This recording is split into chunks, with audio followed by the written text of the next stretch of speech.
Well, good evening and welcome to another edition of the virtual Tack Room on this Saturday night. I'm Lee Drake, one of the hosts that are going to be joining you tonight, along with a strong roster of special guests that are going to be joining us. Steve Mahar is going to be on the show tonight, along with Jason Hughes and Dale Spence. And we have a great number of pictures in the photo parade tonight. And you hear about us joking about the no post parades and the fact that we've been out of commission for that for a while. But at 2 o'clock Atlantic Standard Time today, we sent out a release talking about the return of live harness racing to Red Shore Charlottetown without race fans at the track, on-track customers. But that in itself was quite a release. And the show tonight is brought to you by Helmack Farms Limited in North Wiltshire. So we have the master on the line here tonight, and also he's the chairman of the PEI Harness Racing Industry Association, and that is Mr. Blaine McPherson. Good evening, Blaine. How are you doing? Hello, Lee. Hello, folks. So, Yeah, Blaine, we have let's great start news. with let's start with the great news that came out today. I'll get your thoughts on it and some comments about all the work that was going on behind the scenes. But this is an important first step. Well, really, it's all about cooperation, and I guess it's under Dr. Heather Morrison's guidance that we're doing as well as we are on PEI.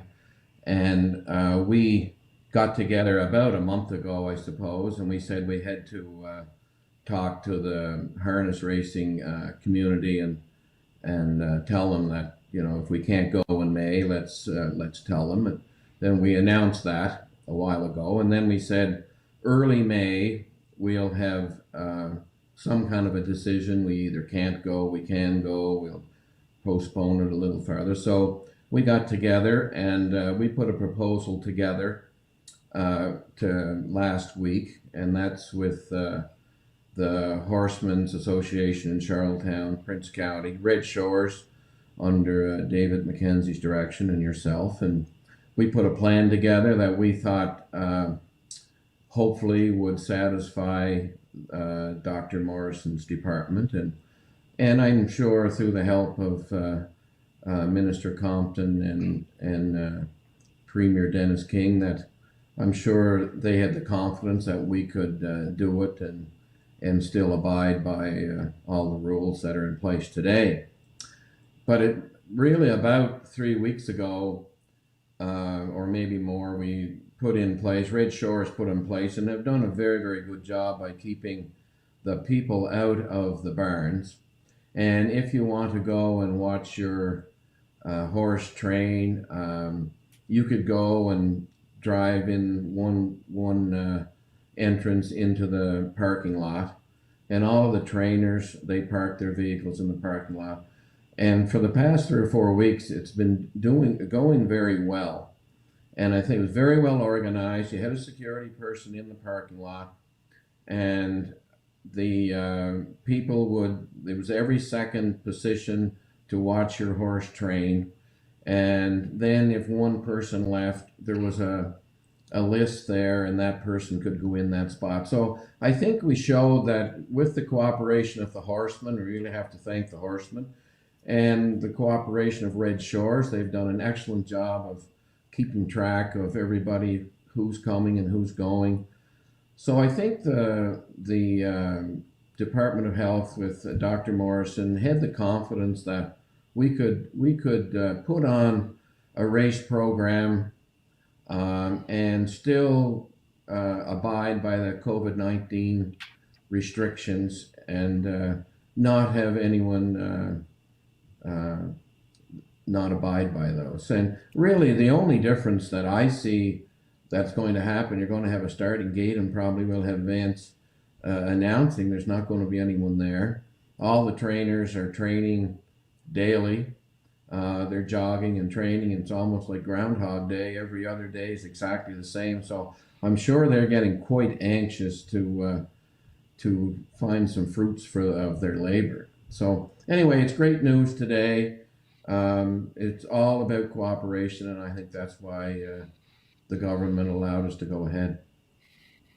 I will say, this is an opportunity, as you said, with, David McKenzie, Adam Walsh, the race manager, Andrew McKay, the entire Red Shores team, the industry, all those folks working together. I have to do a shout out to the security team, the track team, the race office, Tara Polton Myers in the race office, and everybody working together. I think that is key. And we do have the race day broadcast. We will be broadcasting this out. We are the first track, to announce standardbred racing in North America. So that's going to give us an opportunity to showcase, of course, some of the great product and the things we have in Prince Edward Island Blaine. But I think it's important to note that this all came about with a lot of guidelines, a proposal that went to the public health and government, and it really shows, I think, at the end of the day, what can be done in a positive first step when we all work together.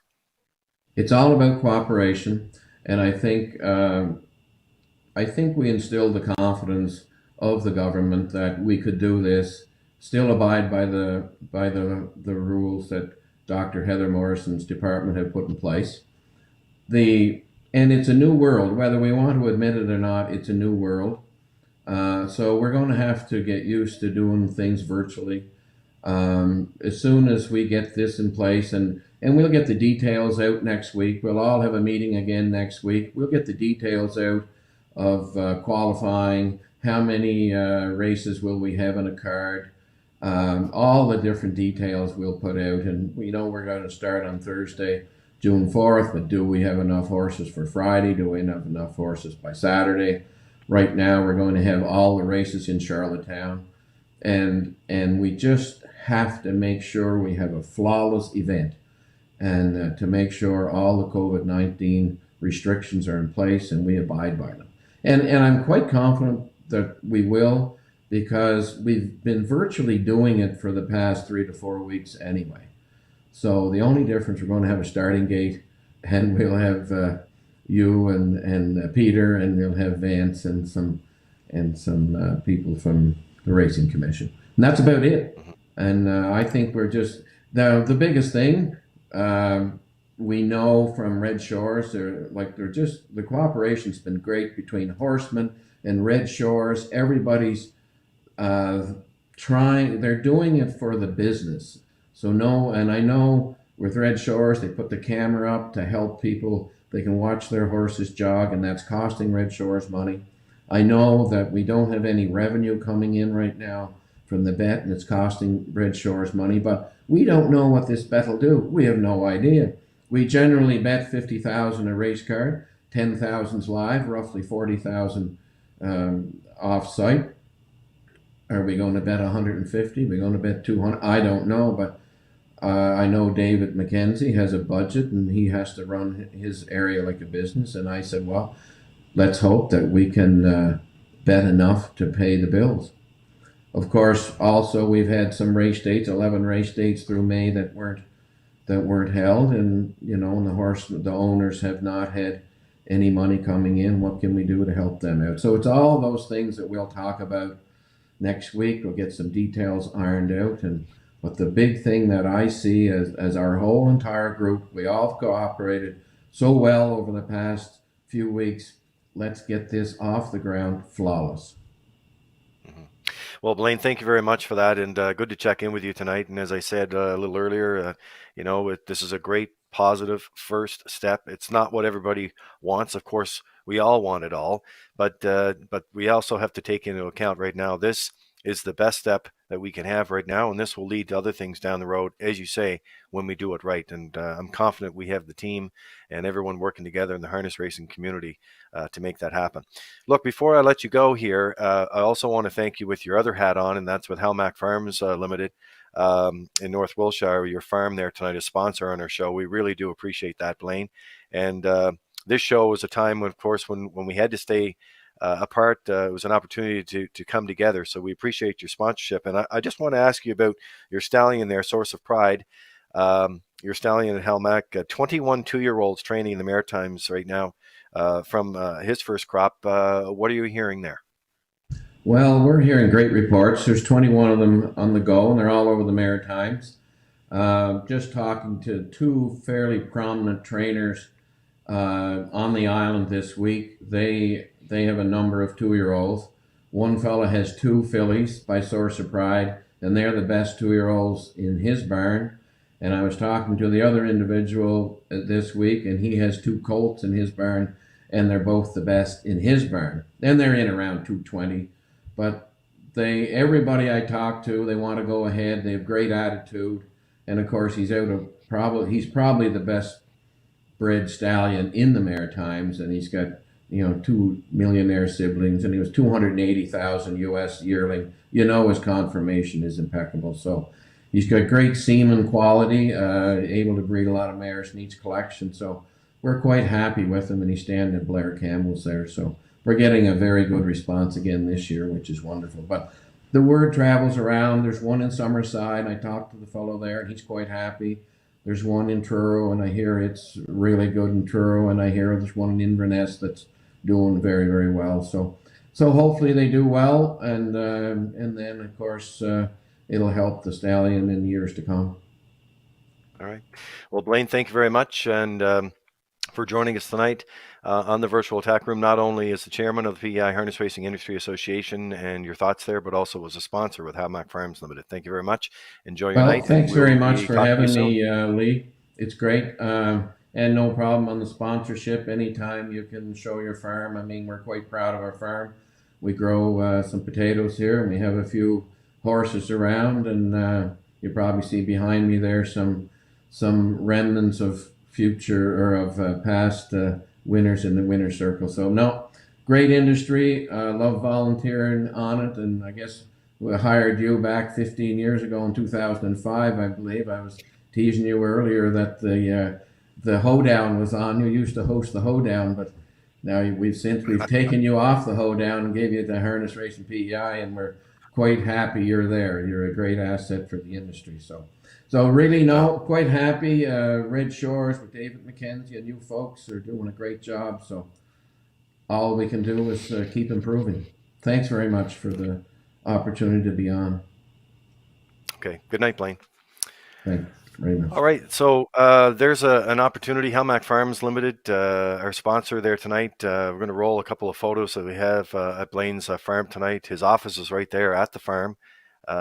And last year, you may remember around Gold Cup week, we did an interview with Blaine from Hamac Farms and showed his new barn as well. So there's a photo for it, which they've done. He's done some great work there. He and his team. So thanks very much for that. All right, time to bring in my co-hosts for tonight. Let's go back out and bring them in as we do each and every week. It's been 6-7 weeks now.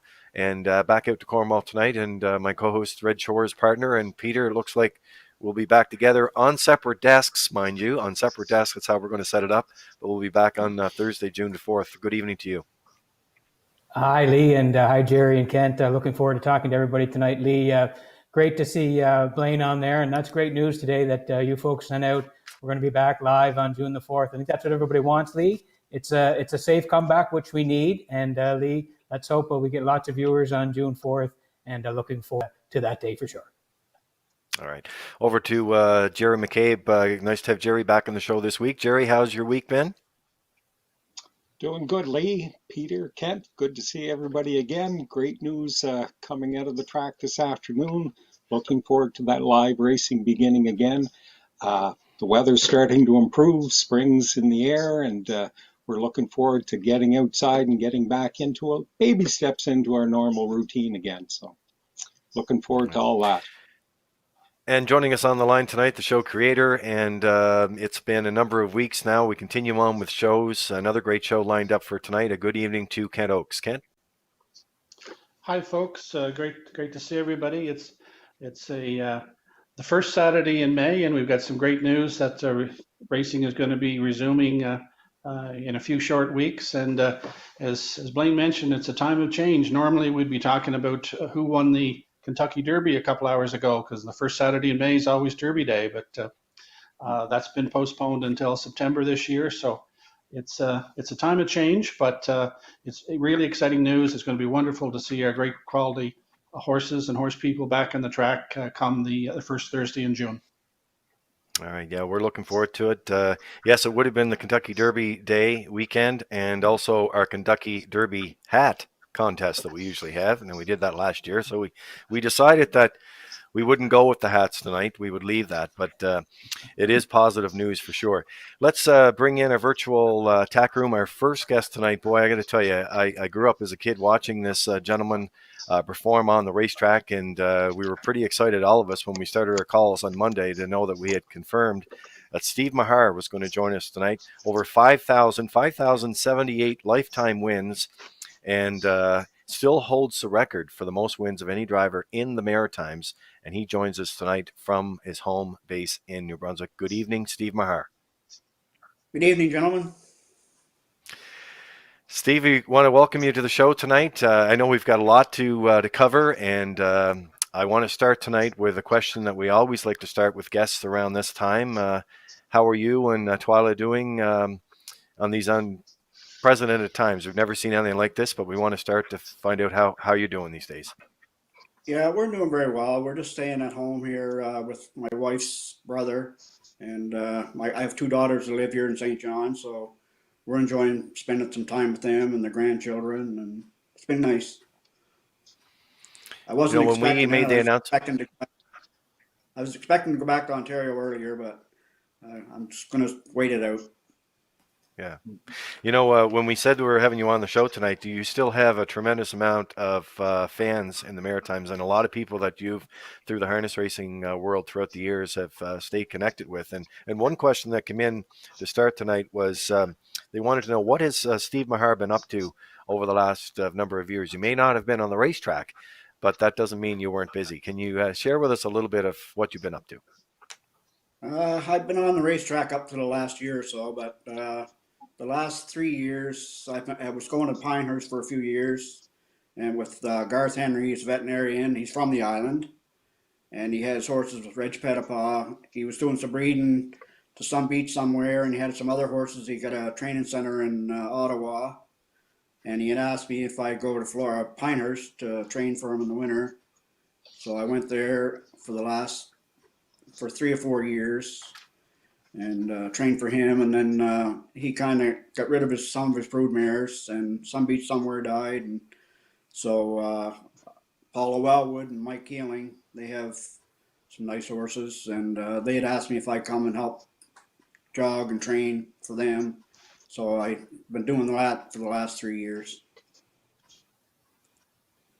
Hi, Steve. It's Kent, and thanks for coming on the show. We really appreciate it.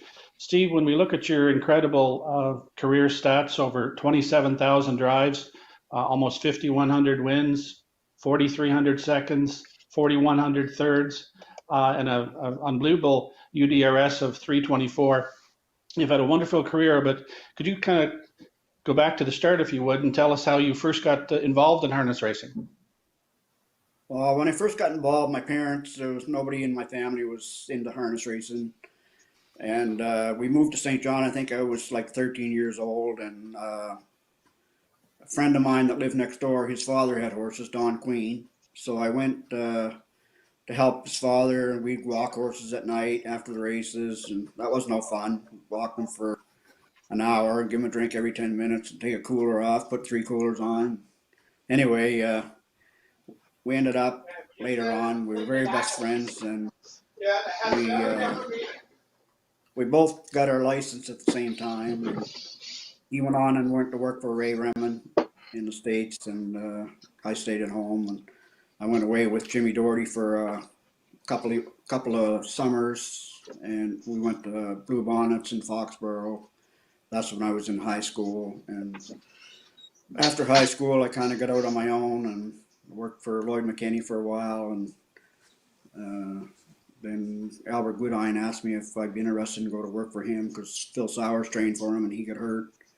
So I did that, and we went to Pompano for a few years and come back in the summer. I'd come back to Monticello in April and stay there, or Foxborough for a couple of months and then come home and finish up the rest of the season there. So I did that till my daughters got in high school, and I said, that's enough traveling. I'm just going to let them finish high school and go from there.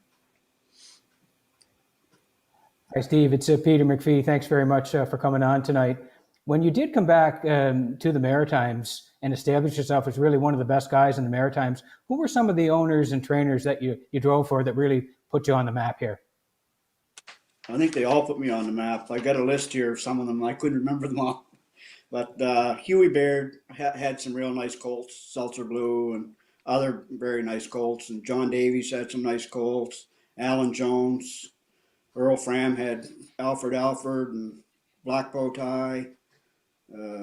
Don Galbraith had Gemini Risk and Courtney Bay and some other ones. And Bob Hume, Phil Pinkney, Ronnie Matheson. They were all really, really great people to drive for. Never questioned anything I did. We had a lot of luck and a lot of wins. Let's take you back to your beginnings, Steve. Do you remember your very first pari-mutuel drive, and who gave you that drive? I can remember the drive, but I can't really remember the drive. I can remember the horse. His horse's name was Victory Spirit. I think he might have finished third or fourth. I can't remember for sure, and it wasn't too long after I drove a horse called Whispering Direct, and he won. That's my first horse. And then I didn't drive a lot. I was just got my license, and you know what it's like back then. And my wife's father had some horses, and he had a mare that she was a dirty bitch, and she'd jump every other start. And he got mad at her one day, and I offered him $400 for her, so he sold it to me, and she won like 5 in a row. So that kind of put me on the map. So I just kind of went on from there.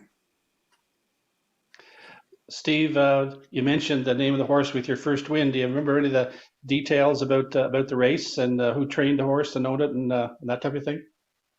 No, I can't remember. I know the guy if I see him, but yeah, he just had the one horse. You never really forget your first win, that's for sure. Steve, I want to ask you with the Maritimes, and you're going to see in a few minutes when we take you through some of the pictures and some of the races, but what I wanted to ask you was take us through your schedule. What was your schedule like back in those days, driving and participating in all the tracks? It must have been pretty busy for you. Can you share a little bit about what that routine was like? Yeah, it was very busy. I'd race in St. John on a Wednesday or Saturday, and I go to Fredericton.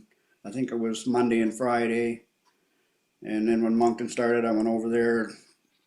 I raced maybe in Fredericton or St. John in the afternoon and go there at night.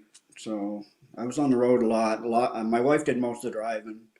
I just kind of tried to have a little nap here, a little nap there, and it got pretty busy.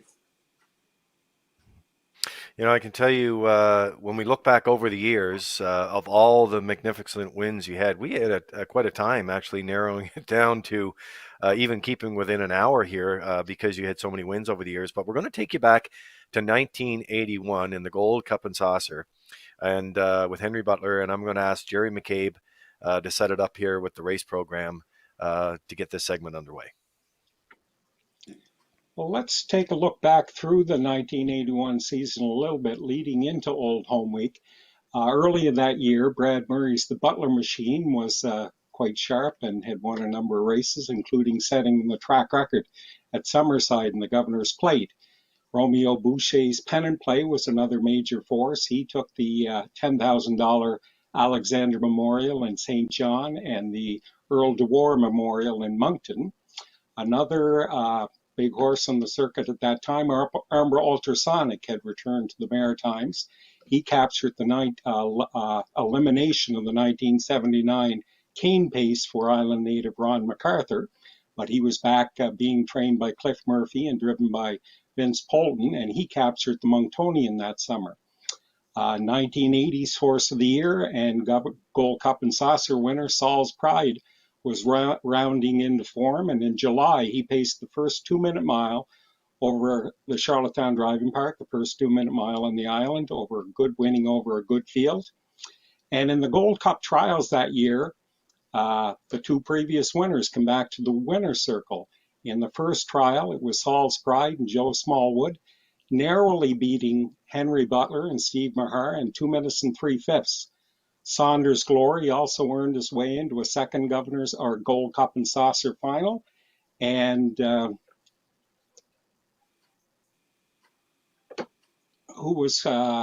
Kuiko ended up winning the second trial. He had won the 1979 Gold Cup.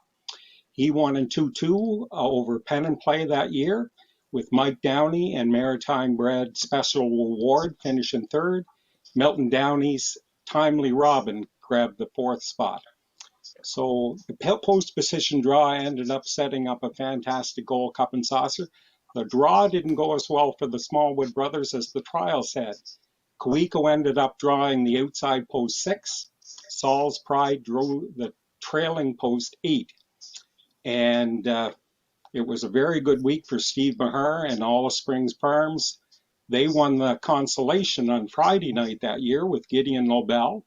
That year was the first year the Gold Cup and Saucer was contested on a Saturday night, and Henry Butler would upset the field in magnificent fashion. The first owner, trainer, driver to complete a sweep of both the consolation and the Gold Cup. Notably absent from that year's final was Mike McDonald. He had 2 horses in the trials, but didn't qualify for the first time in 8 years. The 8th starter in the race that year, I can't figure it. I lost him. Armbor Ultrasonic actually was third in the first trial. So he also made the final, the first appearance for Vince Bolton. Thanks, Jerry. And Steve, just heading into the race, as Jerry said, you had post position 3 that night. As a driver heading into that race, what were your thoughts heading into the Gold Cup and Saucer in 81? Well, I didn't think I thought Saul's Pride was tons of best. I didn't think I had a shot to beat him, but early in the week when I raced my horse in the trial, he was running down real bad behind, and he wasn't a nice horse to drive. He'd get locked on one line, and I had to get him shod, and people told me that Bobby Craig from the island, he was very good blacksmith, so I never seen Bobby and asked him if he could help me out. And I took him, I don't know if he said to come over that afternoon or the next day, whatever. So he worked on him and got his degrees up a little bit behind. And I know when I warmed him up that night, I felt that he was much better. He wasn't on a line, and he was quite rammy and stuff. And I found that it kind of settled him down more. So going into the race, I thought Saul's Pride was the best, but I had in my mind that where I drew inside, if I could get to the front, that, my horse would have a shot to be maybe second. So I reached up and clunked him 3 or 4 just when the gate left, and he made the front. And basically, the other horses kind of got caught back in traffic, and I got lucky enough to win it. Steve, I was just looking at the program, like 6 of the 8 horses in the Gold Cup final that year had, in one of their 3 previous starts, had won a race at an invitational level. So it was an extremely competitive field. You mentioned that you had some luck at the drawing 3. Was Henry Butler a horse that usually raced better on the front end? Yes, he was. Yeah. He was kind of an ignorant horse. He was hard to get back once you got him fed up to the gate. He wasn't a nice horse to drive, but he was a nice horse to race. So let's take a look at the race now, Mike. It is the 1981 Gold Cup and Saucer. We'll watch it now and get your thoughts after the race. 22nd edition of the Gold Cup and Saucer has Saunders Glory, Ian Moore, Pennant Play 2, Wally Hennessy, 3, Henry Butler, Steve Mahar, 4, Ambro Ultrasonic, Vince Polton, 5, Special Reward, Mike Downey, 6, Kawiko, Henry Smallwood, 7, Timely Robin, Steve Mason, 8, Saul's Pride, Joe Smallwood. Here they come. An Ambro Ultrasonic for the lead into the turn, racing in along the rail. 2, Henry Butler, Saunders Glory up along the rail, racing in 3. On the outside in 4, Pennant Play up along the rail in 5, Timely Robin. Saul's Pride sits in 6, Special Reward. Your trailer as they go by the 8, Kawiko. They go on up the backstretch to the quarter.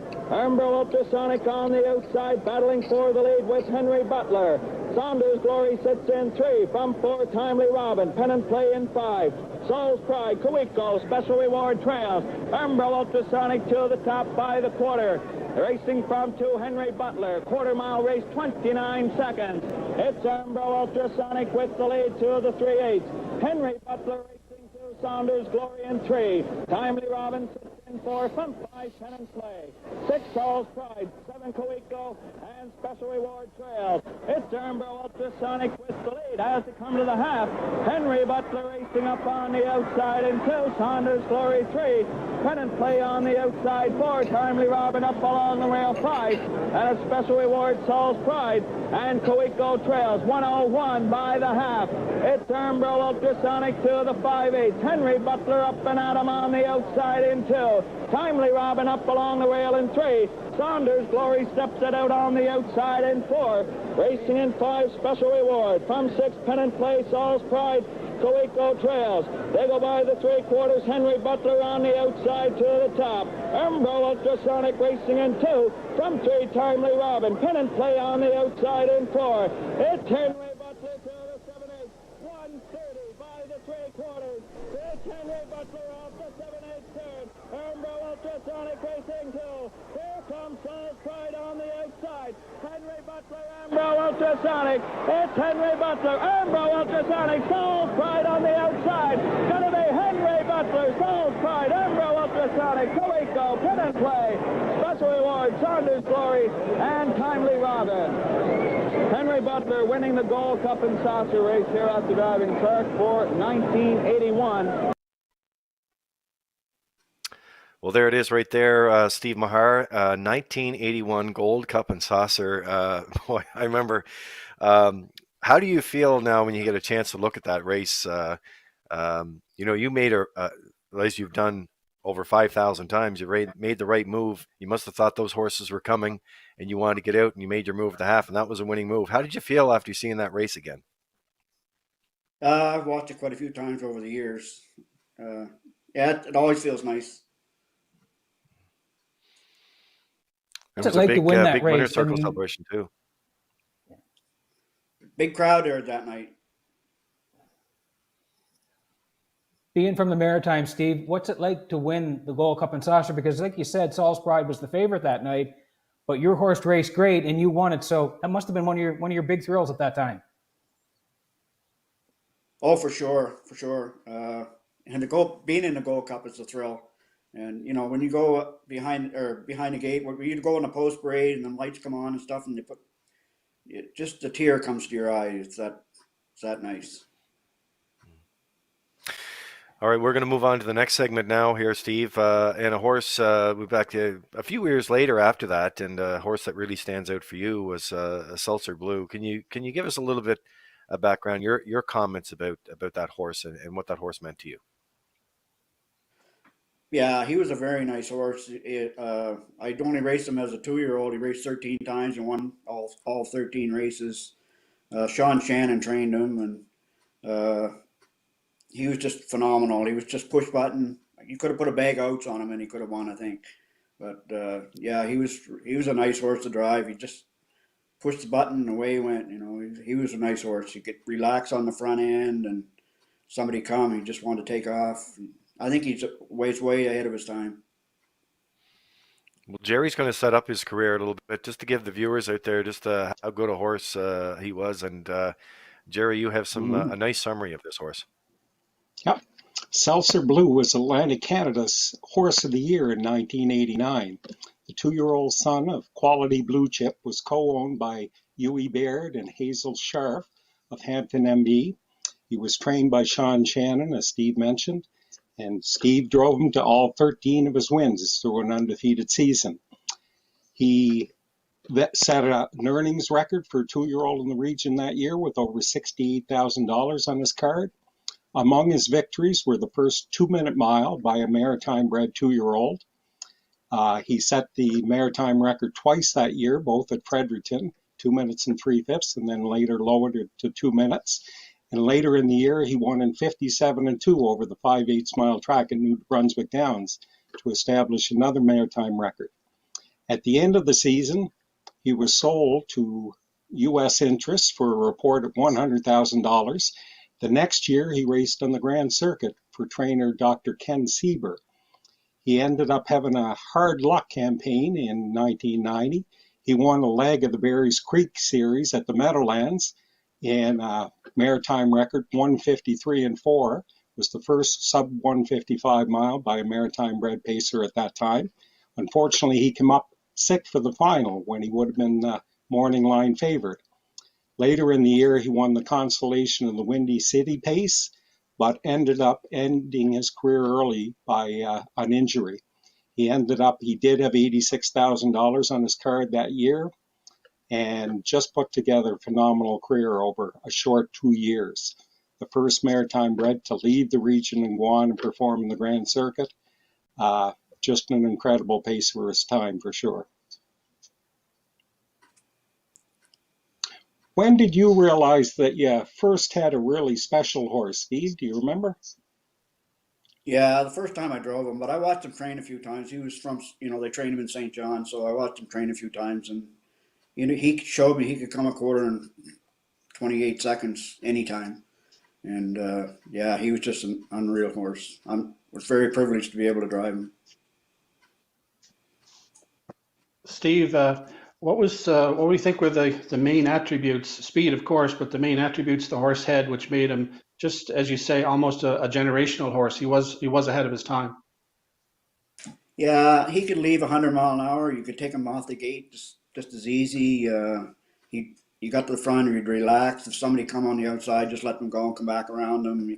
He just was just almost like a age pacer. Good gated. Well, let's take a look at him here now. Steve, we've got a couple of clips of him back in '89. As you mentioned, he was 13 for 13. I believe this was his 6th win of the year during Old Home Week of '89. So let's watch that race now.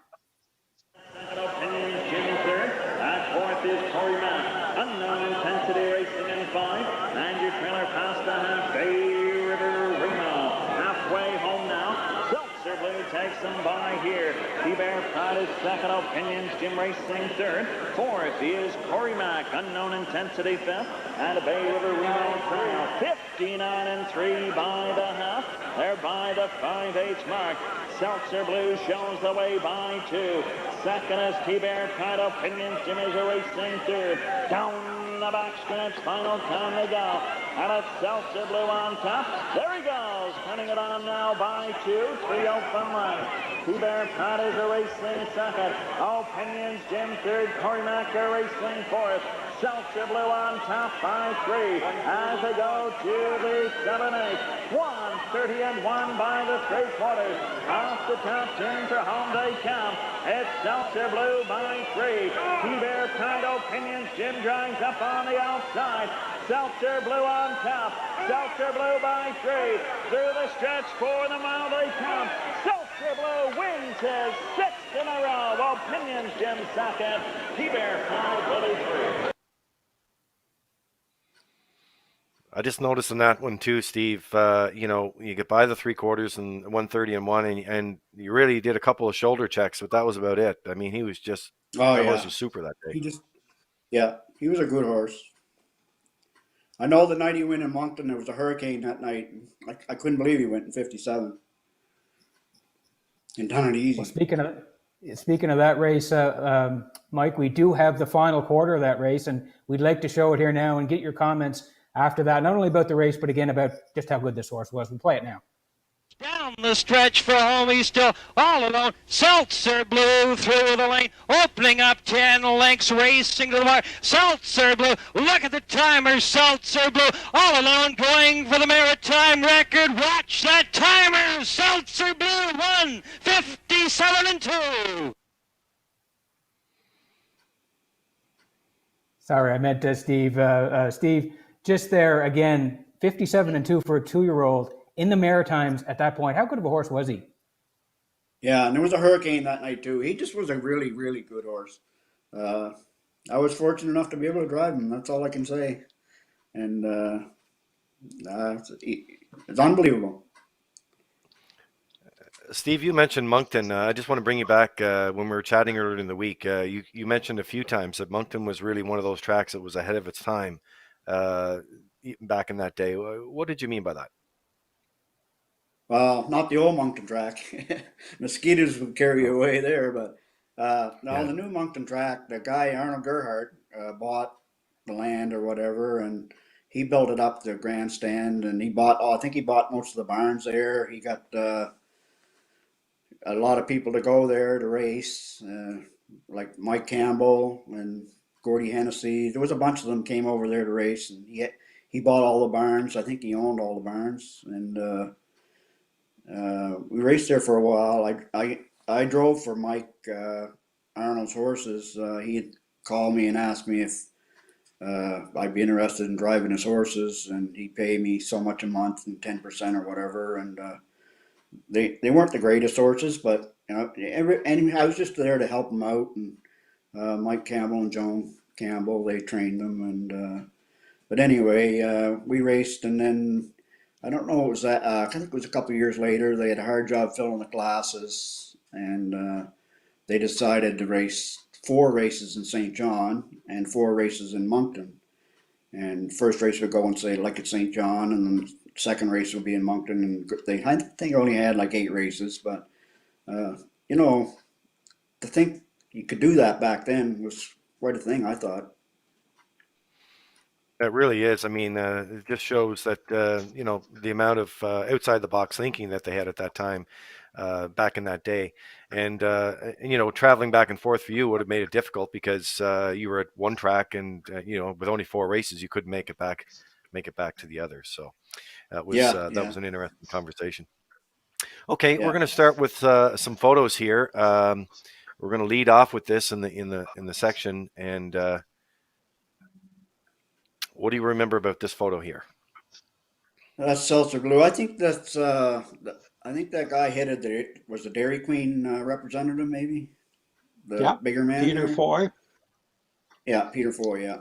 Before the Dairy Queen came along, the major sponsor was Rothman's, and when they first started, and they used to go for 65,000 back in them days.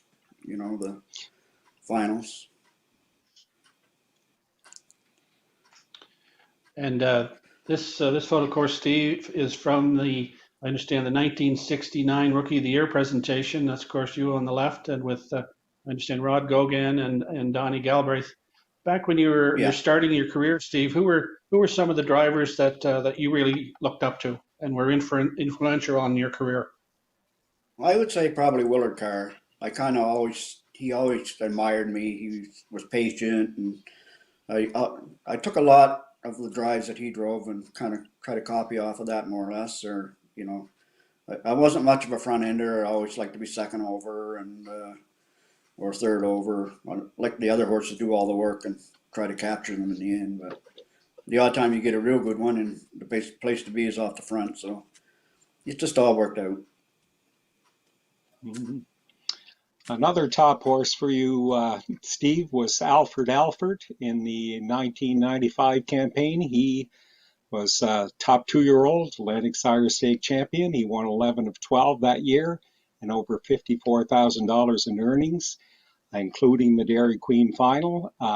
He also earned Horse of the Year honors in Atlantic Canada, same as Seltzer Blue had done just a few years before. And only one blemish on his record that year, winning 11 of 12. He came back and had another top campaign in 1996.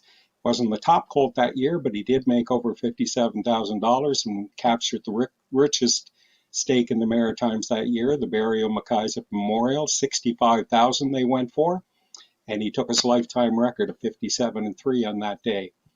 What do you remember about that top colt? He was a very nice colt. He could leave 100 mile an hour. He was a little bit like Seltzer Blue, maybe not quite as, I don't know. Seltzer Blue was phenomenal, but he could do a lot. He could leave good. He could finish good. He's a nice horse.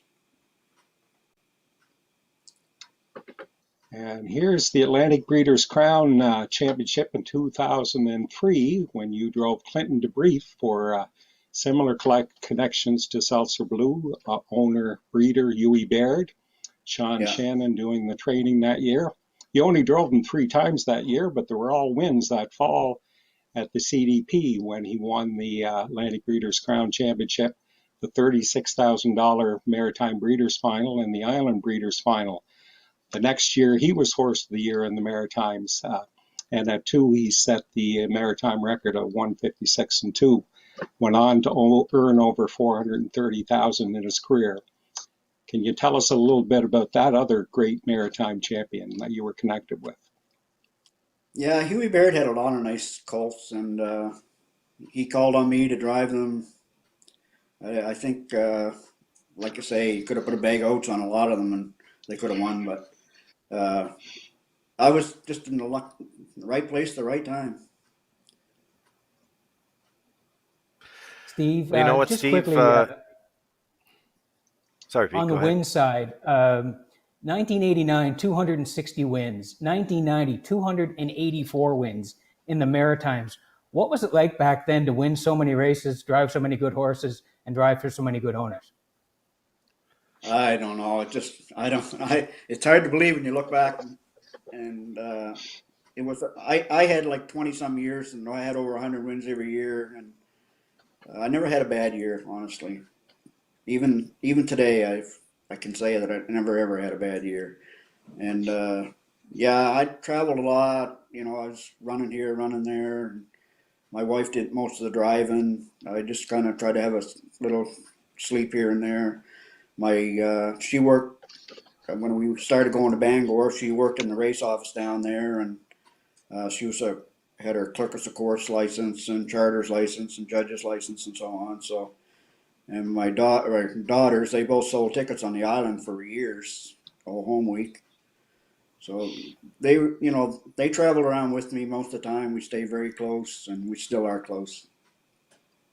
And just one more before we go, Steve. 5,000 wins. Not many people get there. Tell us about that day and how special that was for you. Yeah, it was special. I was getting up there, and my wife kept saying, "You can't keep. You're almost 65 years old. You can't keep driving 10 horses a day, 5 days a week, or 7 days a week." And I'm saying, "Geez, I feel good." And anyway, after I won my 5,000th race, I kind of just backed off a little after that, and I went to work for Garth Henry, and he talked me into going to Ontario. So I went up there. He owned a training center with Richard Moreau up there, and we know a lot of friends up there. Walter Whalen and Jimmy Whalen, and my wife's real good friends with Callie Rankin's wife and Spook McKenzie's wife and Walter Whalen's wife. Actually, they're expecting a granddaughter any day, and actually Walter and Marilyn are my oldest daughters.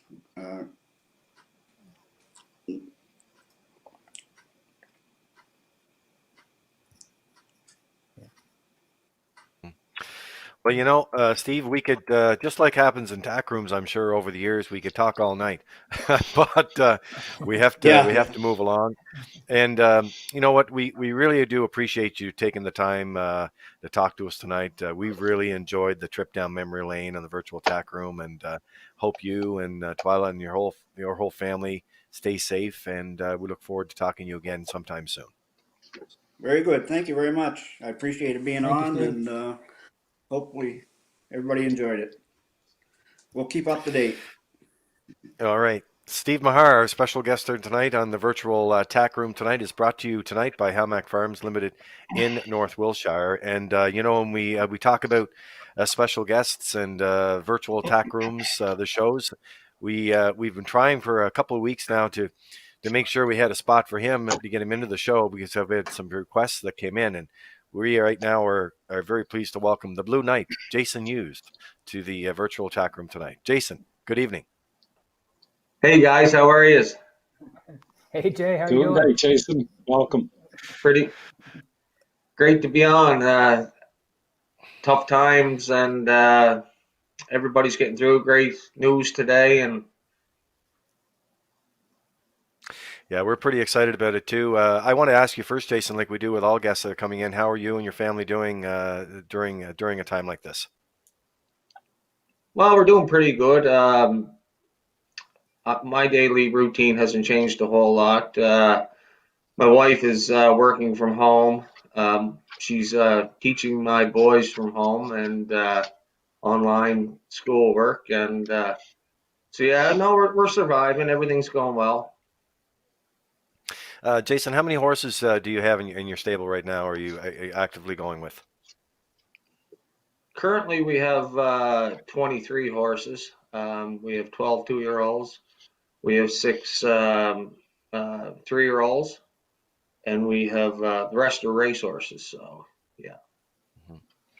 Yeah, so today's announcement is certainly welcome news for sure. Getting back to live racing without fans, on-track fans, on June the 4th. But we're going to take you back to a time where there was all kinds of fans around and some big nights for you. And so we have a mixture of videos, and we have a mixture of some photos as well that we're going to get to in our photo parade tonight. And I'm going to turn it over to Jerry first to set up a night that was a very big night for you. Back in 2016 in the Cecil Ladner Memorial. I'm sure you remember it well, but here's Jerry to set it up. Jerry? Well, we'll go back first to that 2016 start of the Maritime Free-for-All circuit. That year, there was no eliminations for the Cecil Ladner that year. There was only the one final division. Coming into that race, favorite DG's Cami had won his previous start, 155 flat for driver Jill Barrio and trainer Jackie Matheson. And he debuted the week before with a second place finish behind Forever Paradise. The second favorite in the Cecil Ladner that year was his stablemate Click K, also from the Jackie Matheson stable for driver Mark Campbell. Another big contender was Jason Hughes with OK Galahad, owned by his brother Robbie, and Foxy Hall Racing. He had established the season's record at the CDP 2 weeks before with a 154 and 4 win. And the non-winners of 1051 class come back the next week, beat the preferred in 56 and 3. Other starters in the event included Mock Wheel on the rail for trainer driver Darren Crow. Narragansett from Jason Stable was also in there with Kenny Hughes doing the driving. Rory Phoenix for Mark Bradley, and Doing Some Damage for Corey McPherson and Trevor Hicken. That was the last race in that program, but it was another big day as well because it was also the final of the Atlantic Regional Driving Championship. And earlier in the card, Jason had captured that event, leading from start to finish and earning his way to the National Driving Championship along with runner-up Corey McPherson. They'd appear later in the fall in London. So it was quite a day all in all for Jason. He had 5 winners in the day, all from his own stable. Quite a feat, quite a day, quite a memory. So Jason, going into that race, the Ladner, you already had a big day, as Jerry said. What were you thinking with OK Galahad? What were your chances going in, did you think? Well, going into it, I just thought, like, you know, DG's Cami in there. It's probably one of the nicest horses in the Maritimes. And, you know, I just thought if I could get a trip, things went right, maybe, you know, we might be able to get a second. And if things really go right, we might be able to beat him. And things worked out pretty well. What kind of a horse was he on the track? What was he like, Jason OK Galahad? He was a very nice horse. He was bought not to be that type of a horse. He was bought to be like a Saturday night feature horse. And when he got here, he just seemed to get confident and turned into be a free-for-all horse in the Maritimes. And no, he really surprised me and stepped up to the plate. And no, he was very nice to drive. He was great gaited, and yeah, he was a very nice horse. Hi, Jason. It's Kent. As Jerry mentioned, that was an incredible night for you with 5 winners from your own stable. Started off winning the first 3 with Mr. Cherry and Sam, and then Silver Hill Storm. Come back in the 8th with Cambest Kisser, and then, of course, won the feature with OK Galahad. Just tell us, as you look back, about just how incredible it was to be able to win 5 races from your own stable. Oh, it was incredible. I had lots of nice horses, and very, like, my owners were I had great owners. Foxy Hall Racing, Donnie McRae. They bought all these horses, and they were pretty, like, they were top end horses really for overnight events. And we like Sam. I think Sam won 9 or 10 in a row, and no, like Gambest Kisser was a top end horse. Lots of nice horses, and it made my job a lot easier. Jason, I wanted to ask you when Robbie sent this in, and this was a request, and he said that it was really as a family, this win was a very special win in this race, especially in the Ladner. Can you share a little bit more about that? Yeah, very touching win. I was very excited to win this race. I always wanted to win this race. Cecil Ladner was a very good friend with my father and our family, and they owned horses together. So anytime I had the opportunity to be in this race, I wanted to take full advantage of it. Well, let's take a look at the race now, Jason. We'll look at it, get your comments after. Here's Jason and OK Galahad winning the Ladner. They're off and pacing, and Forever Paradise will shoot to the front. Second is Click K, third from the outside. That is Phoenix. OK Galahad into the turn fourth. DG's Cammy coming up fifth. Narragansett is sixth.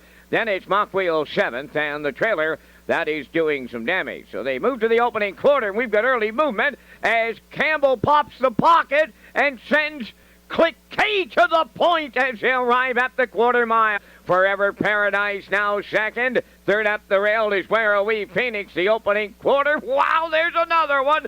Boom! Just like that, 26-4,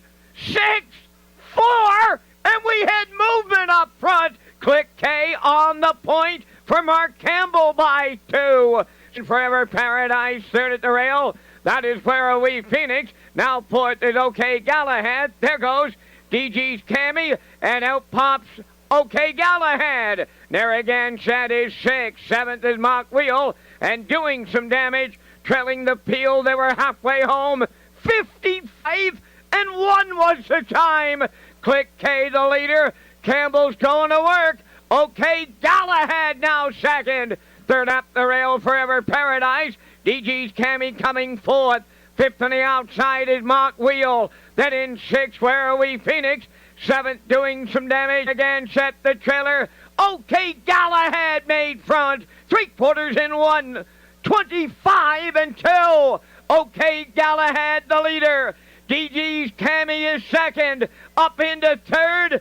Mock Wheel, homeward bound they come in the Ladner Memorial. OK Galahad almost home. DG's Cammy not enough. OK Galahad, win number 5 for the Blue Knight. What a night for the Hughes barn. OK Galahad in 1:54-4. So, Jay, take us through that. You went first up there. What were your thoughts there? Do you think you're going to get the job done then? Not at that point, but I knew DG's Cammy popped out, so I didn't really have much of an option. I knew the backfield was coming, so I said I'll try my luck and pulled him first up. Once he cleared Click K, he just swelled up and hit another gear, and he was gone. And looking back at that, I think DG's Cammy was just off a couple starts back at that time too. So I knew they weren't going to be too rough on him, and I thought once I cleared on the backside, I said I got a pretty good shot at winning it. Well, you know what, Jason, that was certainly a memorable win. What a great way to kick it off here tonight on the virtual Tack Room, because we have some other memorable starts here for you. I'm going to take you to Summerside next, and the Trotter Thunder Away in 2015 with the track trotting record. And I know you remember that well, but before you get into that and before we talk a little bit about the race and see the race in that day, let's go to Jerry McCabe to set up another historic day. Well, coming into that race, it was the first leg of the Island Trotting Series at Summerside Raceway. And the Summerside track trotting record at that time was 1:59. It was co-held by Zip the Lip and Brian McPhee and Frill Seeker and Kenny Arsenault. And that afternoon in the first leg of the trotting series, Holy Moly Maggie and Gary Chappell lowered the record by 1/5 of a second, taking that first leg. 2 races later, that mark fell again when Thunder Away, owned by the Foxy Hill Racing and trained and driven by Jason Hughes, lowered the mark to 158-1. That 6-year-old mare had set the track record at Charlottetown 8 days earlier when she won in 57-3. Quite a feat. Not too many horses have ever held the track record at both Charlottetown and Summerside, yet alone a mare, and doing it within just over a week apart. Quite a feat.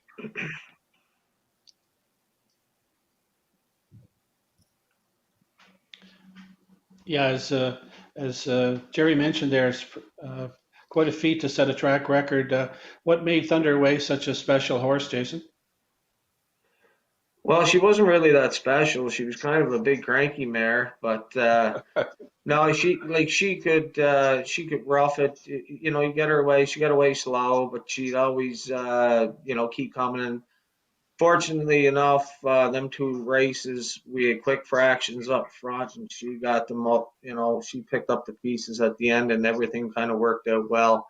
There were big fractions, I think, in both races, and she just kept going. She had her own pace, and she just kept going. But yeah, she was a big cranky mare that was tough to be around sometimes. But now every time she went in the track, she gave 100%. So yeah, she was a nice mare.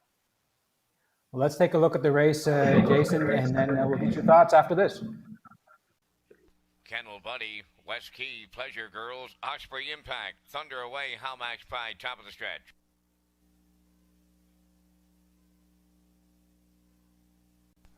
Approaching a start. Osprey Impact is off stride, getting away. There they go, up and trotting, and West Key will lead them to the turn. Pleasure Girls is second, crossing over to be third. That's Thunder Away. Fourth into the turn, Kennel Buddy. How Max Pride is fifth, the trailer. Osprey Impact off stride on the lead. West Key self-destructed early. To the backstretch they go. Pleasure Girls inheriting the lead. Quickly by 2 open. Kennel Buddy is underway early here for Dowling on the outside second. Thunder Away at the rails third. Back into fourth is How Max Pride. Osprey Impact is fifth, and the trailer is West Key. 29-3 the opening quarter. Kennel Buddy sailing to the front here for Dowling. Quickly opens up by 4. Second towards the inside is Pleasure Girls. Thunder Away trots in third. Racing fourth is How Max Pride. Osprey Impact is fifth, and the trailer, that is West Key. They're halfway home, and it's all Kennel Buddy at the midway point. Racing second, Pleasure Girls. Thunder Away about to make her move third. The opening half mile, wow, 57!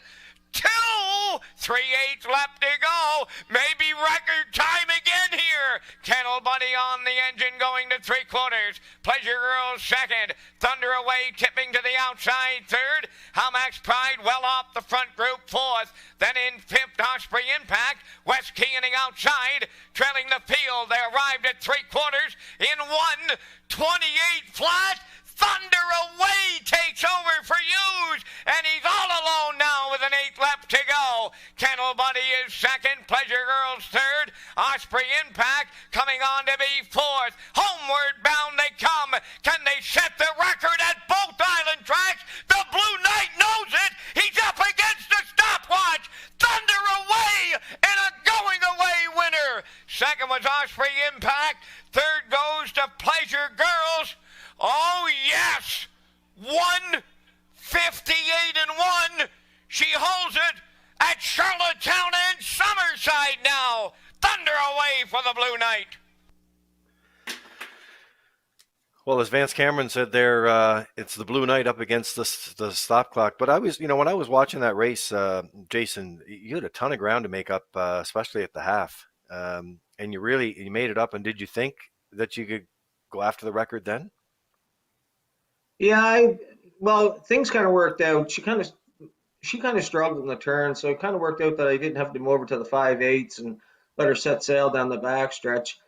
And I knew the horse in the front end was spent after them big fractions, and he didn't get the fire put out. And so when I cleared, I was back down in the turn, which kind of worked out perfect. And she just cruised home when it hit the next straightaway. And how did that feel you saw the record earlier in the day, and to come back and to break it? That must have been a great feeling too for you and all the connections. Oh yeah, she broke the track record the week before in Charlottetown. They come back the following week. It was pretty exciting. As cantankerous as she was, we had to find a liking for her after them 2 weeks. Yeah, for sure. The next clip we're going to go to, and we still have the post parade that's coming up here in June 4th. But tonight we have the photo parade. That'll be with you in just a few minutes. Some great photos there we want to get you through. But the next segment we're going to take you through, Jason, is from last year. And another incredible night with Trial 2, the Guardian Gold Cup and Saucer. And we're going to start with Jerry to set it up for you. I know it was a busy week for you and a race I'm sure you'll never forget. But here's Jerry to set a little context behind Trial number 2. Well, going back to last year's Gold Cup and trials, Monday evening trial, Rock Diamonds Inn and driver Ron Cushing were the big favorites. They were paying $260 to win when they went to the gate. He was fresh off a win in 150 flat over Pocono Downs. But the bettors let Sir Pugsley, trained by Patrick Shepherd and driver Jason Hughes, he was second in that race to Rock Diamonds, and yet he went away paying $32.20. Some other contenders in that race included 2018 Gold Cup finalist Bet on Brett for Island Connections and driver Louis Villebois, Dream Fair BJ with Travis Cullen, Brave World and Anthony McDonald, Avatar J from the Jamie Copley stable, local favorite Rose Run Quest and Mark Campbell, and Lisburn, owned by Kevin Harvey from Nova Scotia and driven by Kenny Arsenault.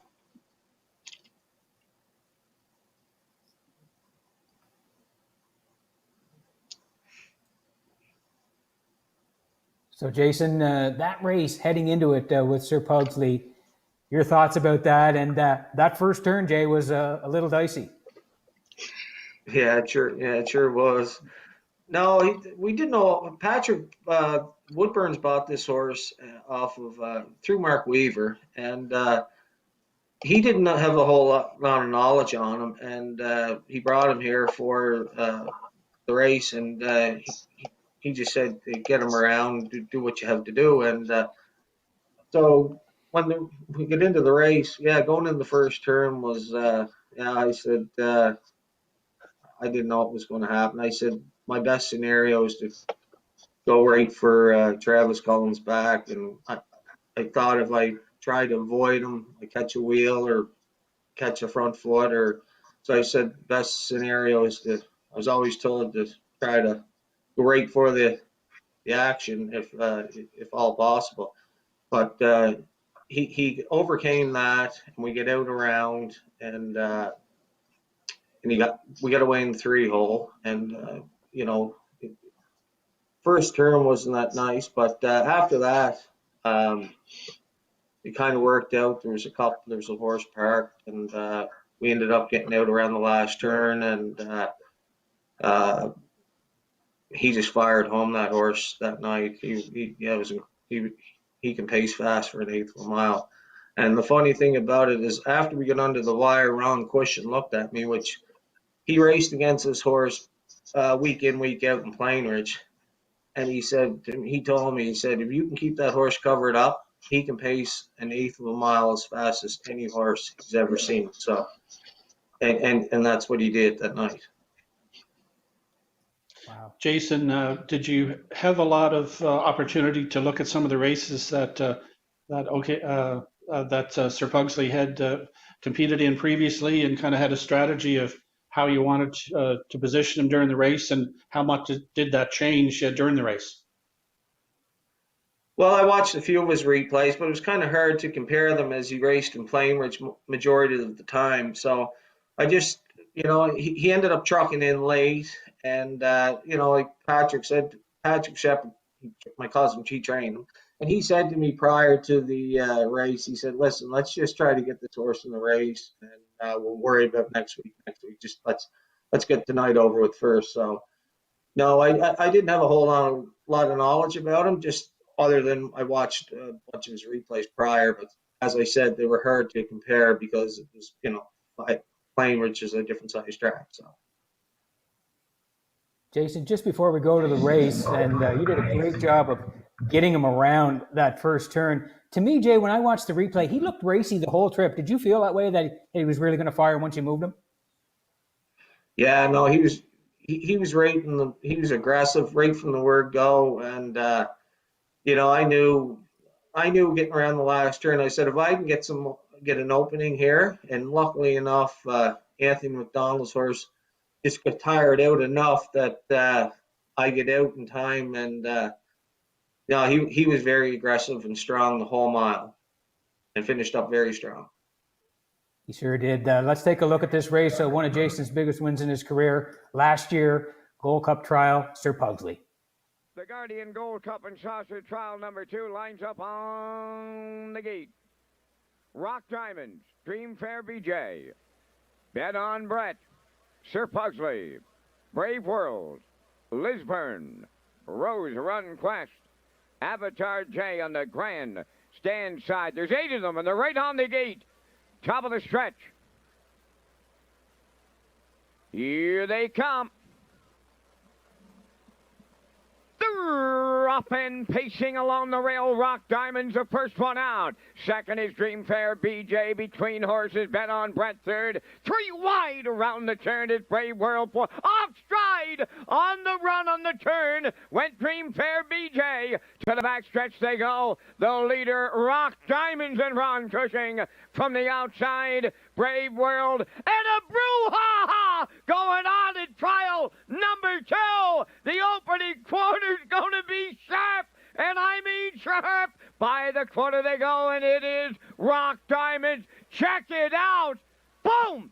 Just like that, 26 for the opening quarter. Rock Diamond's the leader. Bet on Brett is second. On the cones now, third is Sir Pugsley. Out all the way, fourth is Brave World. Racing from fifth towards the inside is Lisburn. On the move on the outside, 6, Avatar J. Rose Run Quest is seventh. And on the outside, the trailer, Dream Fair BJ, 55 and 1 the opening half mile. By the 5/8 they go. Rock Diamonds and Cushion still the leader. In the 2-hole, Bet on Brett. Racing third. From the outside, Brave World along the rail, fourth. That is Sir Pugsley. Racing fifth on the inside, Lisburn. 3/4 in the books in 1:24 and 4. Approaching the 7/8. Rock Diamonds looking to go all the way. Bet on Brett is second. Coming to the outside, Sir Pugsley coming on third. Then in fourth, Avatar J. Deep stretch now. Rock Diamonds, Sir Pugsley, and the Blue Knight. They nail it on the line. Rock Diamonds is second. We'll need a show photo. Time for the mile, 1:52.4.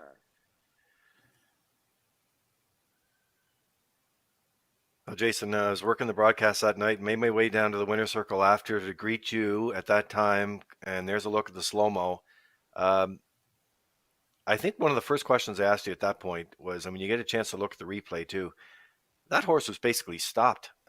He basically came to a standstill the way he was body checked into that turn. You had no other option, but you did such a great job of getting him back out and going. Yeah, it came pretty fast that first turn, and I didn't have many options. I seen Travis's horse start to run. He tried to get him out of the way, and he wouldn't go in for him. And I said if I tried to right line him and miss him, I probably would have maybe caught Pugsley's front foot or caught my wheel. And I said I'm pretty well going to smuck him right in the back. And fortunately enough, everything went well in the first turn, and yeah, it was pretty much a scary time at that point in time, because I kind of thought he might have had a shot, if not a shot at winning, but a shot at getting in the final. And once we cleared that spot, I was a little relieved. You know what? It must have been pretty special. Come back to the winner's circle that night with your cousin, family connections there, and to know that you're going to the Gold Cup. That had to be quite a special moment. Oh, it was incredible. Like, Patrick gave me the opportunity to drive the horse, and him and Patrick helped me when he worked with me when he was a kid. So then brings the horse home, and I get the opportunity to drive him. It was very exciting, and we had our grandmother there, and actually all of our family. It was a buzz that week. It was exciting the whole week, and we were all pretty happy. Okay, well, we're going to take a quick break here just to get you into the next segment here called the Pitcher Parade. We're going to roll it, and then we have some photos to share with you here on the Virtual Tack Room.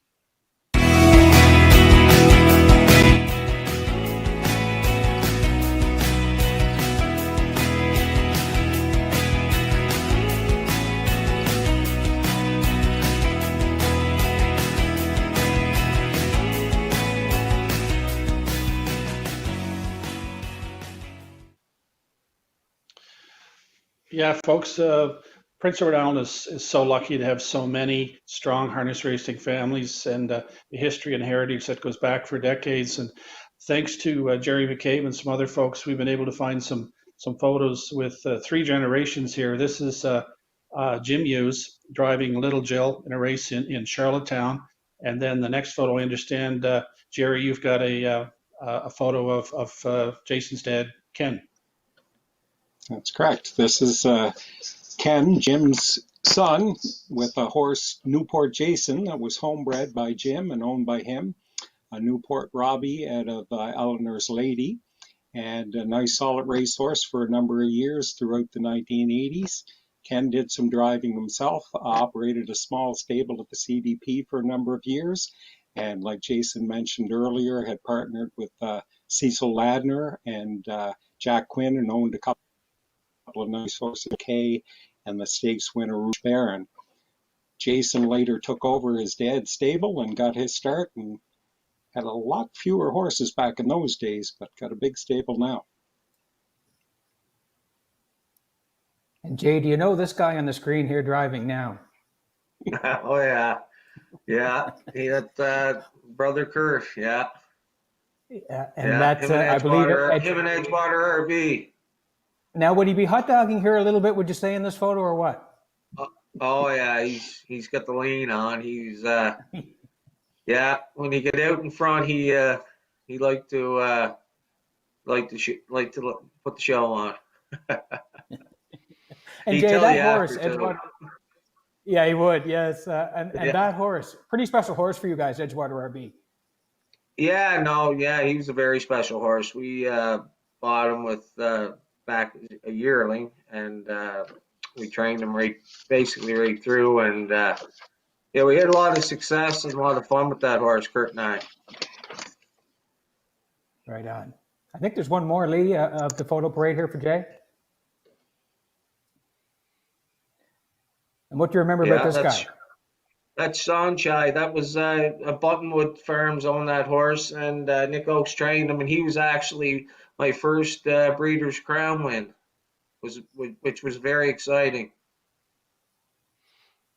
Yeah, and one of the great things that we had on the show, Jason, the last couple of weeks was, and over the last weeks as well, we were trying to get the videos, and we're trying to get photos in that people were showing over the last number of years, and that was the fun segment about that. What's it mean to you to see photos like that, especially a photo with your dad there?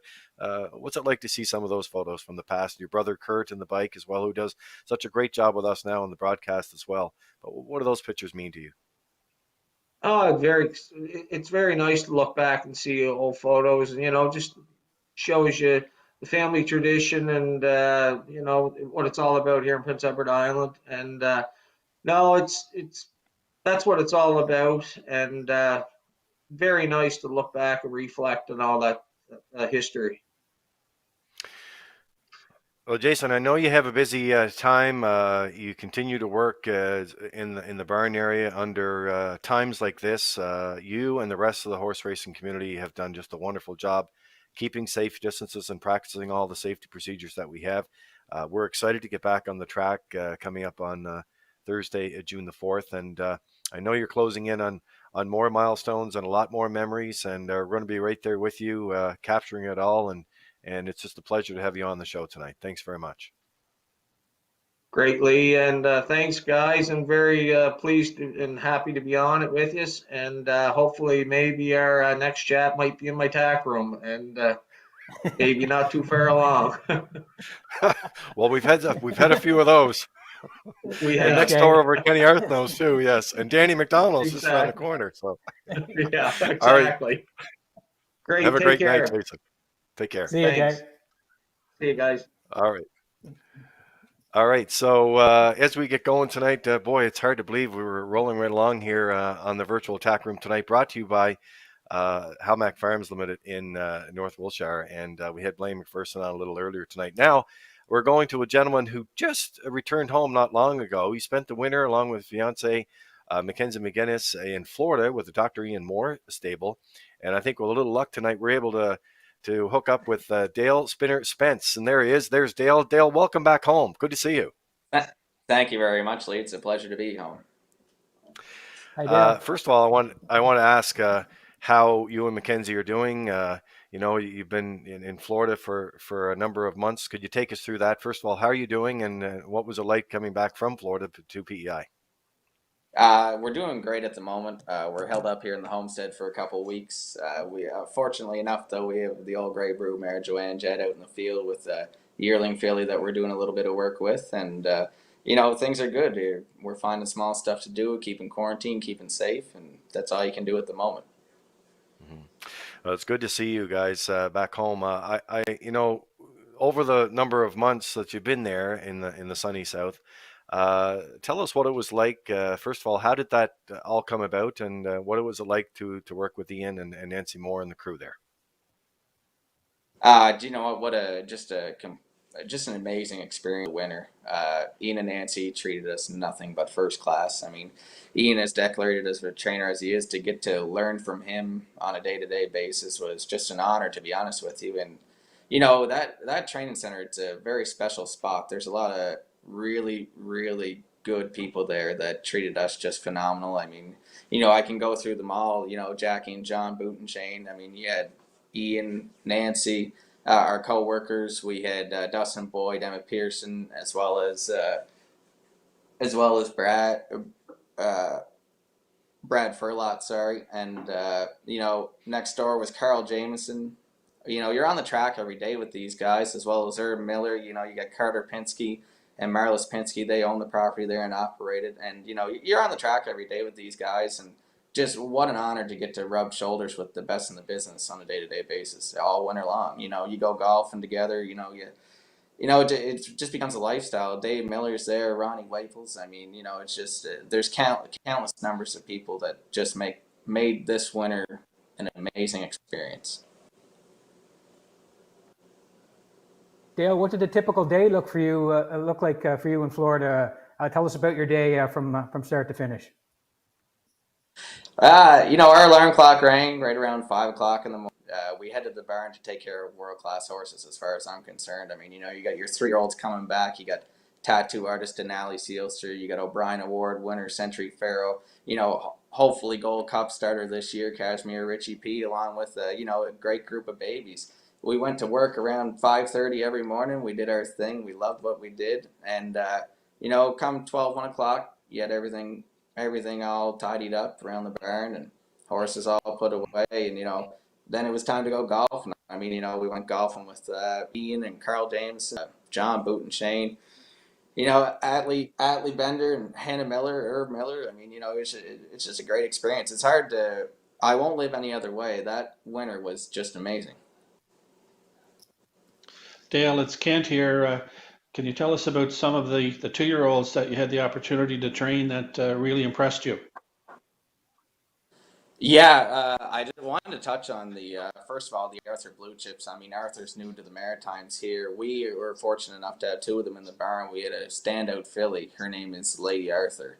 Uh, Gait, attitude, she's the whole package as far as I'm concerned. Whether something or not happens from here on out, who knows? But to deal with her every day was really good.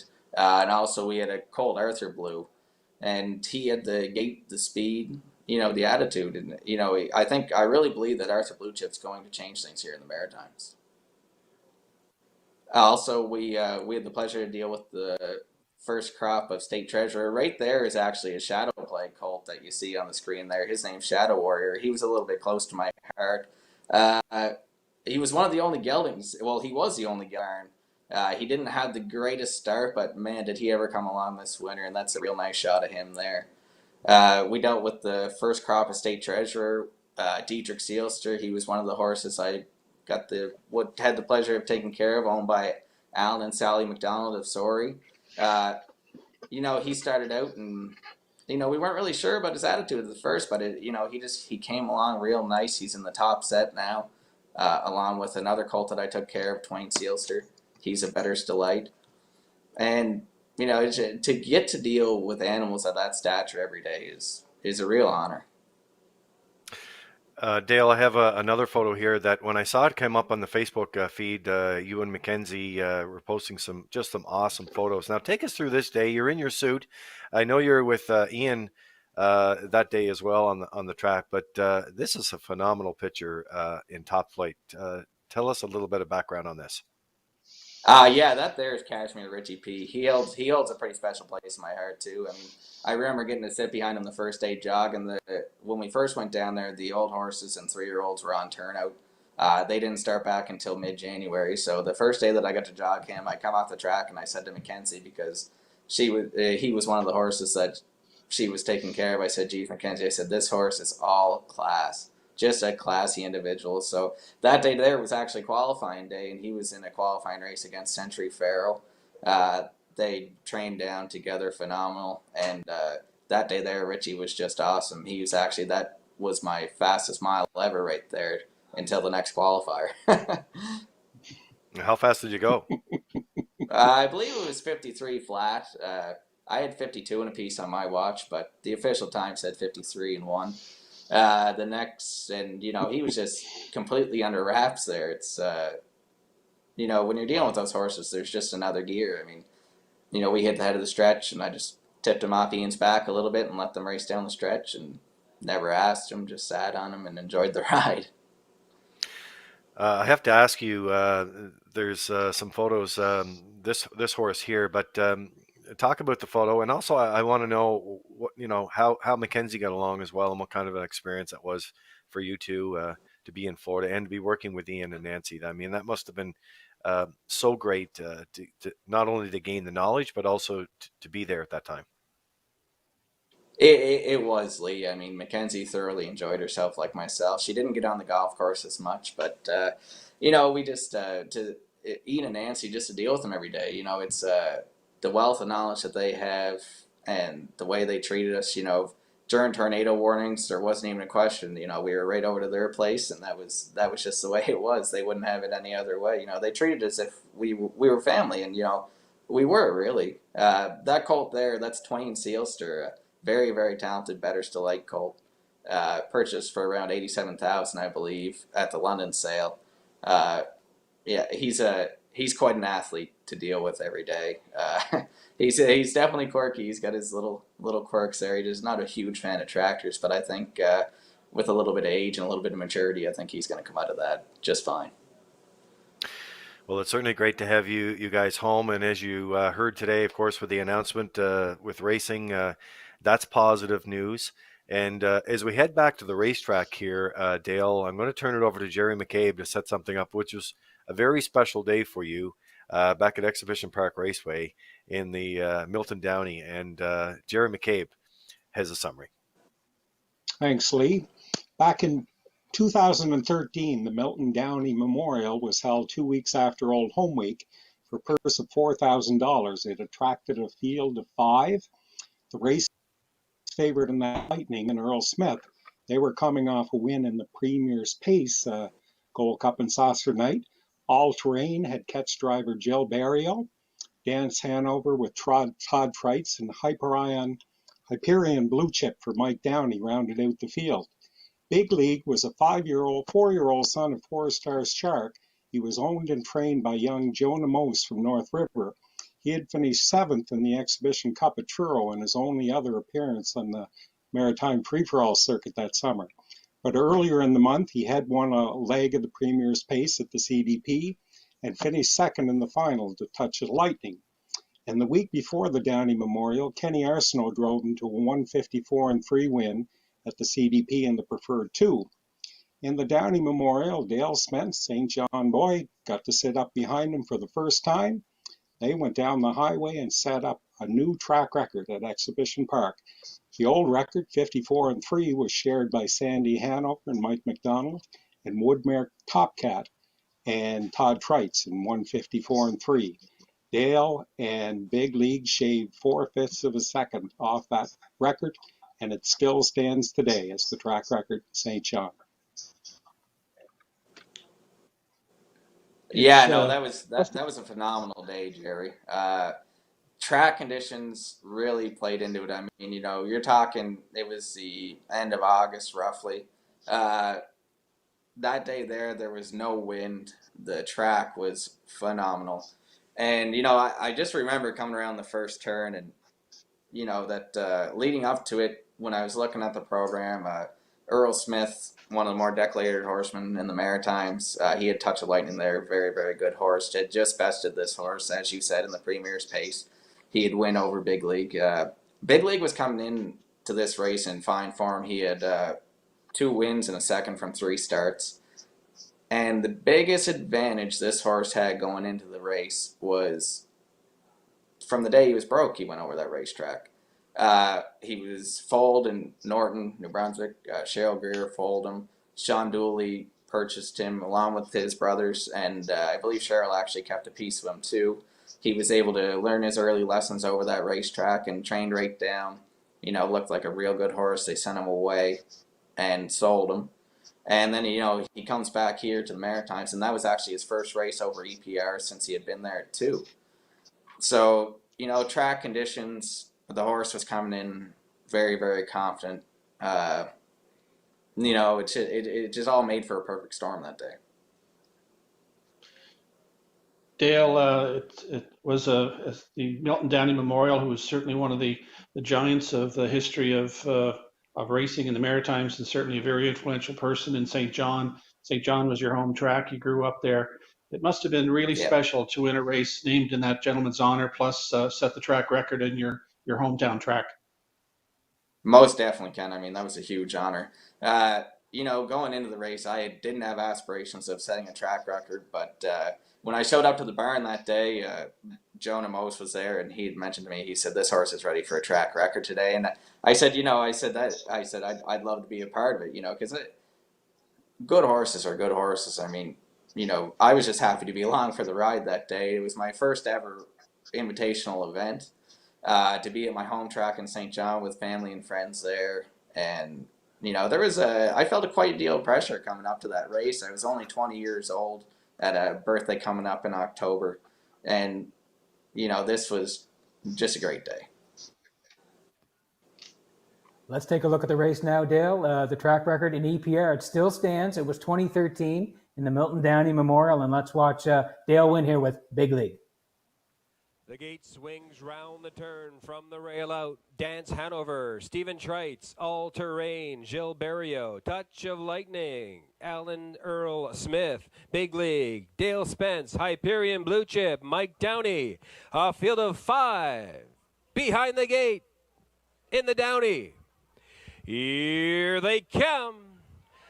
Go time! From the outside, there goes Big League for that opening lead. On the inside, Dance Hanover getting away in second. Touch of Lightning now underway from third. Racing in fourth, All Terrain. Your early trailer is Hyperion Blue Chip. And Dale Spence has put Big League on the front end. They lead it by 2.5 lengths. Touch of Lightning now has gained the second spot and goes to the cones. They race on past that opening quarter mile station in 27 1/5. It's Big League opened up a 2.5 length lead. Racing in second, Touch of Lightning. Dance Hanover is right there in third. Eyeing the outside from fourth, All Terrain. Hyperion Blue Chip, your early trailer. They race off the turn down the lane for the half. And Big League with Dale Spence still fronts this field as they race on past the half-mile station in 55 4/5. They're motoring here in the Downey. On the front end, Big League is not letting up. Touch of Lightning, All Terrain now underway from third. Racing in fourth, Dance Hanover and Hyperion Blue Chip, but Big League is opening up on the front end. It's Big League. All Terrain is trying to give chase from second. They race past the 3/4 in 1:24 4. The track record is in jeopardy. It's Big League and Dale Spence leading it by 4 lengths. All Terrain in second, past the 7/8 mile station and charge on down the stretch for history. Dale Spence, Big League under a drive right down to the wire. It's going to be Big League to win the Downey. Finishing second, All Terrain. Racing in third, Dance Hanover. Well, Dale, when you get a chance to take you back in memory like that, I know you said you felt a little pressure going into the race, but boy, you meant business when the wings closed that day. Yeah, one of the things, I'd never driven this horse before. It was my first time driving, and one of the things I like to do when I drive horses that I had never driven before was, watch some replays and make some notes, mental notes, and just kind of remember, how they responded, where their weakness was, this and that. I watched this horse race a lot at 2. I watched some of his replays at 3, and, I'd watched his replays from earlier that year, and what I really noticed about him was when he was on the slammer on the front end, if nobody got to him in the backside, he wasn't passed in the stretch. So that day there, All Terrain was coming first up. I had Touch of Lightning in the 2-hole. He was tough to handle that day. I mean, Earl Smith being the veteran that he is, I think, the horse was he was too worked up before he went. I mean, you've seen him there in the replay. He had a hard job handling him behind the gate, and I think that really, that helped my horse because my horse he was focused on the goal. So I went to work starting the 5/8 pole when we hit the upper turn. I had them by 3 at that point in time, and I said, we get through this last turn and get to the head of the stretch, there's no way they're going by me. Well, that was certainly a special day, no doubt about that. I'm so glad that we had a chance to play that for you today because since that time, you've had many special moments throughout your career, your young career, and it's so great to have you on the virtual Tack Room tonight. Just before we go, we have a couple more questions. I know Kent Oakes has another question for you before we sign off tonight. Kent? Yes, congratulations on a great drive there, Dale. It was, as you said, a very exciting race to set a track record. But I did want to touch on you've had the opportunity in the last few years to drive some really nice horses. Last year, you drove a couple of nice mares for Joe Baxter there, and had the winner of the Atlantic Sires A, the PI Colt Stakes, and the Island Breeders at 2 with Salzbrook Ocean. Just perhaps touch on her 2019 season and how much you look forward to driving her in 2020. She was a real interesting filly. Really, the first 2-year-old that I was ever hooked up with. That she was, every time she went behind the gate, you had a shot to win, provided things went right. I lined up the first time to drive her. I hadn't really heard a whole lot about her. I had been driving the horses for Joe, but he didn't really say a whole lot. He just said he had a nice 2-year-old Westward Ho filly, and sure enough, they put her in to go in Summerside in the B division, and they said to me that she was a special filly, just to have some trust in her, and she'll provide you with rewards. And so I took that, and our first start, I believe I got away sitting 4th or 5th in the B division, and just coasted her around. I had to put her into the race going into the backside, and geez, when I put her in gear, man, she really showed me something special, and that was her first lifetime start. Just the way she moved over the ground, and her desire. She showed me that she was going to have a good year, and that's what she provided. I was actually talking to Joe today, and she's training back really large. She's sound. She's grown. I just can't wait to swing her behind the gate again because I had so much fun with her last year. Hey Dale, it's Peter. You cracked 100 wins last year, and I know that's a big step for you. You're moving in the right direction as far as driving, and you drive all over the Maritimes. Every time we're talking about you on the track, you're all over the Maritimes. It shows me that you are passionate about driving horses. Yeah, if there's a race going on, I want to win it, boys. Let's face it. When I line up behind the wings, I'm in business. I want to win. That's what it comes down to. I'll go to any lengths to do it. The churro was a huge part of my career. When I first started driving, I was at the agricultural college in Truro, and a lot of people there gave me opportunities. So I always said to them, I said, as long as I can make it work, I'll be in Truro. And it was a taxing year. I'm just lucky that I have a really good support system at home. Mackenzie, my fiance, couldn't be any more supportive. When we go on the road, she's in charge of stock at home. If she's not with me, Greg, her father's in charge of the stock at home. And it comes down to race days. Her brother's there. We just have a terrific support team here, and I definitely couldn't do what I do on the track without them. And how about your nickname? Kenny Workington gave you that, Spinner. You like that? Yeah, I love that, actually. It's quite an honor. Rocky and Ken were on the desk that day, and I just happened to have a night off, and I was at the top of the park. I said, we're having a good old home week. I said, Kenny's been bragging me up. I said, I got to go see him. I said, I never met Ken Workington before. So, Rocky Skierman's on the desk there, and he'd been one of my big fans. And, he introduced me to him, and he said, we got to get you a nickname. And I said, geez, yeah, that'd be pretty cool. Ken Workington's going to give me a nickname. I'm definitely not going to turn it down. And he gave me a nickname after a Leaf player. There was a Spinner Spencer back in the day. And being Dale Spence, he just said, why don't we call you Spinner? How do you like that? And Rocky, big smile come on Rocky's face. And I said, yeah, that's the answer there. I said, I'll take that. Well, I have to tell you, I tell you tonight, I'm watching the feed here as we go. We've got all kinds of gadgets here going, and I'm watching the feed. And Ken Workington is watching tonight. He's a fan of the show, and he sends along and says hi to Dale Spence. So there you go. It doesn't matter where we are. We're here. We're there. We're everywhere. I have to tell you, Dale, it's so great to have you and Mackenzie back home. I know you had a tremendous winter. We were following along on your social media posts, and we just want to say thank you for joining us on the show tonight. You guys be safe and take care, and we'll see you soon at the track. All right, great, fellas. Listen, I just wanted to say what a pleasure it was to be on. Never thought I'd be doing something like this a couple of years ago. So, it really is an honor. You guys have put on a show this winter that through these times has gotten a lot of people through, when there's a lot of negativity around, this is something positive that everybody can look forward to every Saturday. And, it's been a complete honor working with you fellas. And thank you very much for having me on the show. I look forward to seeing you in the winner's circle. Okay.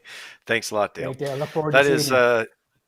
Dale Spence joining us tonight. Dale Spinner Spence with the nickname from Ken Workington tonight. And, I'll do a shout out to Rocky Skierman, Vance Cameron on the race day broadcast team, Kurt Hughes, all the crew, of course, Scott McLean with you, my sports here tonight. And guys, we'll be back in a couple of different forms in the weeks ahead. But it's so great. What a show tonight. Just a fantastic show. Trips down memory lane, Steve Mahar, Jason Hughes, Dale Spence. It was great. It really was, Lee. Terrific, as you said. Stevie Mahar, we talked to him, 5,000 wins. Jason Hughes, we talked to him and what big wins he had, especially last year in the trial. And Dale Spence, Lee, he could be taking our job soon. He's awesome, and he's got a big career ahead of him. Yeah, he's a great speaker and has an opportunity to tell some great stories with it and put some good context into what he's talking about. So he's doing a great job. All right, guys, good night to you, Peter. Out to you first. Great show tonight. Take care, my friend. We'll be in touch. We do our call on Monday night. We'll be back at it again, and you take care of yourself. We'll talk to you soon. Sounds good, Lee. See you later, Jerry and Kent. Have a great week, and I look forward to talking to you guys on next Saturday night. All right, Jerry, and over to you. Another fantastic show tonight. I'm always marveled by the amount of information that you have in our shows, and this was another great show tonight. Thanks very much, and take care of yourself this week. Thank you, Lee. Really appreciate it. Great to have three guests with such passion for the industry. Hearing Steve Mahar and Twyla driving to multiple tracks in the day, and here we have Dale Spence and Mackenzie doing the same thing 30 years later, and Jason back and forth from Charlottetown to Summerside. Just wonderful to see and hear. And Kent, over to you again, closing things out for yet another virtual show tonight. And a shout out to Blaine McPherson, our sponsor tonight, and all the sponsors that have really stepped up with our show. We certainly do appreciate it. Very much so, Lee. That couldn't happen without them, and we're very, very appreciative of Blaine and all the folks who have been able to sponsor the show. Really, really enjoyed tonight's the whole day. Actually, today when we found out earlier today, we're going to be able to announce that we're going to be able to resume racing was a really exciting time, and we also had three excellent guests, and no, it's wonderful. It's just a great example of the quality of people we have in Atlantic Canadian racing, and we are so fortunate to have them, and so fortunate that we are going to be able to watch them back on the track here very soon. Okay, so that's virtual attack room for this Saturday night. Again, thank you to everyone who tuned in tonight. Thank you for all the comments today, the texts, the phone messages, the social media threads that have been going today. All positive comments.